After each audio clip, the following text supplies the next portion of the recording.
Today we're diving into our September 2024 cost of living breakdown here in San Miguel de Allende. We've lived here for over 15 years and we recently decided to start tracking our expenses and share them with you. September was a bit more routine compared to August, which, as some of you know, was surgery month for me. But we still had some interesting costs come up and, of course, the essentials. Stick around until the end, where we'll share our thoughts on what it might cost to live here on a really tight budget. Medical was our largest expense for September at $1,124. This included our regular health insurance expense of $538, which is part of a yearly plan that we pay in 2 installments to save a bit of money versus paying month to month, along with $586 for medicines, supplements, and lab work, etc. Staying on top of our health is a priority, so things like lab tests and supplements are monthly expenses for us. And while insurance is a larger cost, it's worth it for the peace of mind and the coverage that we get. It saved us $10,000 just last month. If you haven't already, check out our Mexico surgery video. We spent a total of $691 on food in September, averaging a little bit over $23 per day for both of us. Groceries came in at $445, restaurants totaled $137, takeout was $87, and coffee shops added $22. We still cook a lot at home, which helps keep our grocery bill in check, but we love treating ourselves to nice meals and takeout now and then. And especially since there's really good food in San Miguel, it's hard to resist. Our favorite right now is the weekly bento box delivery that we get from a Japanese woman who offers it 3 days a week, and we've been getting it twice a week. Yeah. What were you just doing right now as we were setting up for this video? I was checking her weekly offerings and ordered one for Tuesday and one for Thursday. And it's actually enough for both of us. So we order one bento box and then we share it for dinner. I mean, I think it's pretty affordable when you only order one and you share it, and it's enough for both of you. It's 210 pesos plus a little bit of tip, so that's a little over $11. Yeah. And that feeds both of us. And it feeds both of us. It's a lot of food. So I don't know, sometimes it's worth it. For personal care, we spent $392 on things like makeup, hair products, and other essentials. Yeah, I can't help with the high cost of hair products for me. It's unavoidable. It's one of those expenses that adds up quickly, but it's a regular part of our budget. I'm very picky when it comes to personal care products, and I often shop on Amazon in the US, and then I have it shipped to Mexico. We have a service that brings that stuff down to me, which we'll talk more about a bit later in the video. Next up, car expenses. Our car expenses for September were straightforward at $169, all for gasoline. Living in San Miguel, we mostly walk or take public transport, but our Costco runs to Querétaro, which we do for our lodging business, use up about half a tank every trip. Still, $169 isn't too bad. Having said that, we know plenty of people that don't own cars here, and they do just fine. Honestly, if we didn't have the business that we had to go shopping for on multiple days a week, we have to go grocery shopping, and we make the rounds around town going to all the different vendors that we buy things from.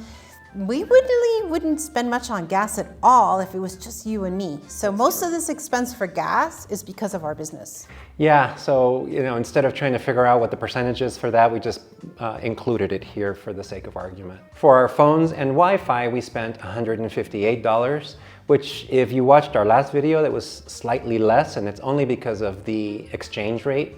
The peso is losing a little bit of value here, so we saved like $3 compared to last month. But the breakdown is as follows. It's $39 for a US cell phone, $30 for a landline and internet service, $64 for 2 Mexican cell phones, and $25 for a Vonage line that we use with our San Francisco number on it. Keeping the San Francisco number is important to us since my dad only picks up when he sees a familiar number, and he has mine memorized. So if I call from another phone, he won't answer. So it kind of forces us to keep the San Francisco number for now. But we're looking into Google Voice, so if you've successfully switched, please let us know in the comments. Utilities were lower than usual this month at $116 because we had no electricity bill this month. We applied for a new meter and went the whole month without one. So here's how it broke down. $24 for water, $80 for LP gas, and $12 for trash. I keep thinking that CFE is gonna come back and bill us for that month that they didn't have a meter. I mean, it wasn't our fault. They didn't have a meter to install. Yeah. So therefore, we went a whole month without a meter. Yeah, and we kept on checking and the month went by. So we saved approximately $150 plus or minus for not having a meter. But you know, 16 years of paying CFE bills, I mean, I think we earned a month off. For sure. And then some. And then some. This won't be typical, so we expect utilities to go back up in the next month. Next up, fees and charges. This month we paid $104 to renew our yearly plan for our US mail and package forwarding service. This service gives us a Laredo, Texas address to receive all of our mail and packages, and then they ship them to us on a weekly basis, sometimes twice a week. It's really convenient. I think maybe almost too convenient because Yep. it makes it really easy to order stuff and then have it, you know, shipped here.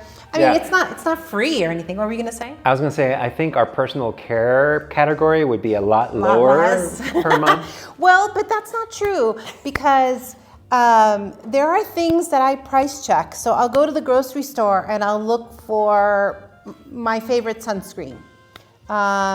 And then I'll price check it compared to what it costs on Amazon, for example.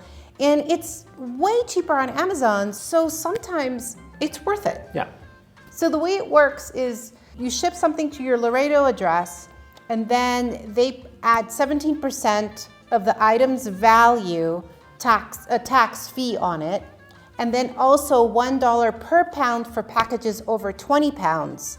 And then if you want to pay with PayPal, they charge you a fee for that. So if you didn't want to pay with PayPal and want to pay cash, you would save a little money. So we love the option to order anything, especially having had the B&B all these years. There are some things that we have to buy in the States, and one of them is really nice sheets for the beds. I think you can start finding sheets in Mexico, but they're very expensive if you want to buy high quality ones. Sometimes there are certain items that you just have to get. And there's a larger variety too. Yes, a larger variety. Yeah. There is Amazon Mexico, but Amazon Mexico is not like Amazon US. No, it doesn't have the same things. Yeah. Sometimes you can get lucky and find something on Amazon Mexico or Mercado Libre, which is it's like an Amazon Mexico. Yeah. But like I said, sometimes you have to price compare, and even adding the 17% import tax, it costs less to do it that way than to buy it in Mexico. And then the other thing is electronics are always less expensive in the States than in Mexico. For some reason, there must be some tariffs that go on here, but buying electronics is expensive in Mexico. So we buy that kind of stuff in the US and either buy it when we go visit or have it shipped through this service. Okay, next up is software subscriptions. Software and monthly subscriptions came in at $94. This covers our essentials like Microsoft, Adobe, and other software that we use regularly. Entertainment was a modest $68, which covered our movie streaming services like Netflix and Prime Video. We find this keeps us plenty entertained, so we don't subscribe to cable TV. We used to have a satellite TV, it was very expensive, and now with the internet being so fast in Mexico, you can just stream anything, and it's less expensive that way. Yeah, I mean, you can, if you're into sports, you can sign up for the sports package on YouTube, and you can get any channel these days now on apps. With a VPN. Well, you can have Netflix Mexico, but if you want Netflix from the US, which has different shows, you need to have a VPN, and that's another cost that you have not been putting on, is the VPN expense. Right. So we do have an extra cost that's not in this budget. It is the VPN service, but it's so low. I think we paid a 2-year plan plus an extra 5 months or something like that. And it was like $20. So it breaks down to less than $1 a month, I think. But that's a good point. For future videos, I'll look up what that cost is and I'll plug it into the Yeah, to the because budget. we got it a while ago now, so we haven't thought about it in months. Next up is gym and exercise. Our exercise expense for this month was $39 for the Peloton app. We recently changed it to a cheaper plan and then quickly found out that it didn't have all the features that we wanted. So we upgraded back to the full access plan, but unfortunately by doing that, we had to pay a whole entire month. So for this month, it came out to $39, but normally it's $26. So adding everything up, our total expenses for September were $2,955, excluding housing. For housing, we're homeowners, but we know many of you are interested in what it costs to rent here. So here's an overview of that. On the low end, rentals can range from $500 to $750 per month. These tend to be simpler, often unfurnished options further away from the center. The medium range rentals are between $750 to $1,500, and that'll get you a 2-bedroom furnished house or apartment, or a larger unfurnished place. And the high-end rentals range between $1,500 to $5,000 and up for a luxury home within walking distance from the historical center. So if you're planning on living in San Miguel and have similar expenses to ours, you can expect a monthly range of about $3,500 to $8,000, depending on your lifestyle and rental choice.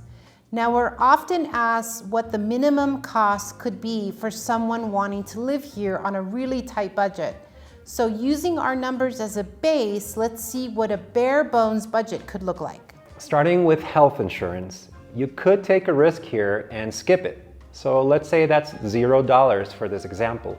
Medical expenses are hard to skimp on though, so we'll budget $538 for essentials like meds or doctor visits when you need them. Groceries could be pared down to around $225, maybe sticking to basics like rice, beans, and ramen noodles. Also depending on where you shop, if you shop at the little stores, the mom and pop stores, or if you go to the big grocery stores, and if you're buying local products or if you're buying imported products, that all varies. And restaurant, takeout, and coffee shop expenses could all be cut down to $0 if you don't eat out. Personal care could be dropped to about $100, maybe even less, if you stick with local brands.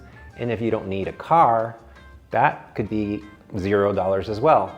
Phones and internet could run around $40 if you just have a cell phone and basic internet. For utilities, $60 could cover the basics in a small, modest home. Fees, software, entertainment, and gym memberships could all be brought down to $0 if you really want to go minimal.